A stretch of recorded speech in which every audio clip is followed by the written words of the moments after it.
Nous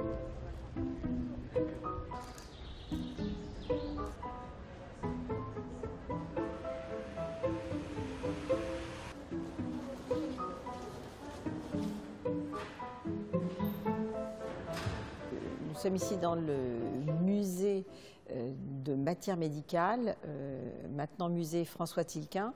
Ce musée a été créé ici en 1882 et donc à la fois les collections de l'ancienne école de pharmacie ont été transférées ici et ce musée bien sûr continue à s'enrichir. Alors à l'heure actuelle, il renferme environ 25 000 échantillons, ce qui en fait donc le plus grand musée pour son domaine de la matière médicale, donc un musée de drogue végétale essentiellement, un petit peu de drogue animale. Et donc c'est le plus important pour l'Europe et pour l'Amérique du Nord. Ce jour-là, un groupe de journalistes scientifiques a pu pénétrer exceptionnellement dans ce musée méconnu réservé aux chercheurs. Un musée aux allures de cabinet de curiosité du 19e siècle et qui expose les drogues. Qu'on entend ici par drogue, c'est la partie, par exemple pour une drogue végétale, c'est la partie du végétal qui porte l'activité. Alors on peut donner l'exemple du quinquina, donc c'est l'écorce de quinquina qui renferme la quinine qui est une drogue. On a en particulier un échantillon de baume de la Mecque qui a été ramené lors de l'expédition de Bonaparte en Égypte, donc dans lequel des scientifiques l'avaient accompagné, qui est de 1795. Puis, avec nos collaborations et nos travaux, on a en particulier incorporé des anthoxylomes provenant de Thaïlande, beaucoup plus récemment, il y a une dizaine d'années.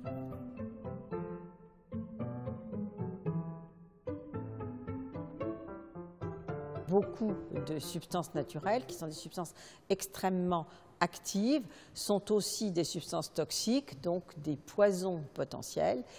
Par exemple, les curares, qui sont des plantes originaires d'Amérique du Sud, qui ont donc été préparées dans le plus grand secret par des chamans, la plupart du temps, donc pour faire des poisons de flèche.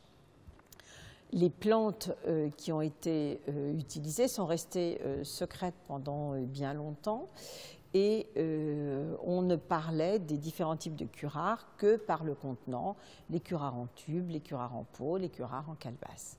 Donc maintenant, on connaît la composition chimique, enfin, la composition des plantes et les substances isolées qui sont responsables de l'activité.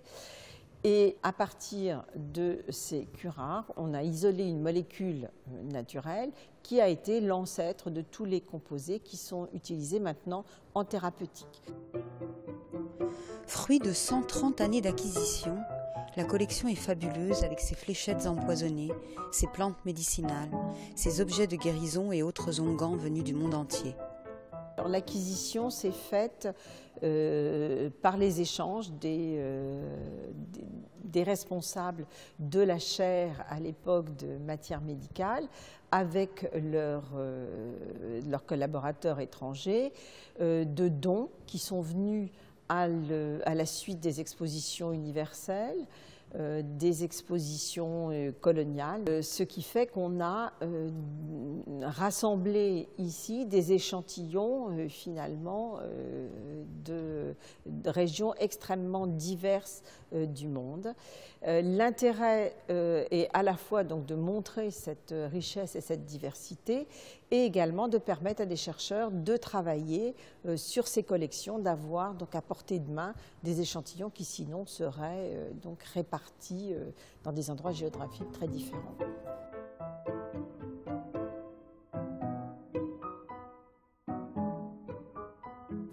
Alors, dans les recherches qui sont en cours, donc déjà on a dégagé la plus ancienne collection qui est la collection Guibourg, qui est le cœur du musée. Donc c'est tout à fait ouvert pour des historiens, des histoires pour l'histoire de la pharmacie, l'histoire de la médecine, où les gens peuvent venir travailler. On a donc commencé aussi sur la partie Chine, à faire ce travail d'inventaire tout d'abord et d'origine des collections, comment ces collections sont arrivées ici. Beaucoup de ces échantillons, finalement, les produits sont relativement stables et on peut travailler également sur la chimie des principes actifs qui sont à l'intérieur des échantillons. Donc ça, c'est toujours possible. Et ce qui peut aussi être intéressant, c'est de voir l'évolution même des échantillons. Par exemple, pour une approche ethnobotanique ou archéologique, on peut travailler sur le vieillissement de ces échantillons. Pour l'heure interdit au grand public, le musée Tilquin pourrait bientôt s'ouvrir et devenir, enfin, un musée comme les autres. Les premières choses qu'il faut qu'on fasse, c'est qu'on a une collection avec des fiches extrêmement anciennes, très bien faites, mais très anciennes, difficiles à manipuler. Donc c'est de numériser nos fiches, de les relier donc à nos échantillons, de photographier nos échantillons. Donc il y a tout un travail de saisie qui nous permettra ensuite même de mettre sur site, de faire des visites virtuelles, ce qui pourrait déjà être un élément pour la communication avec le public.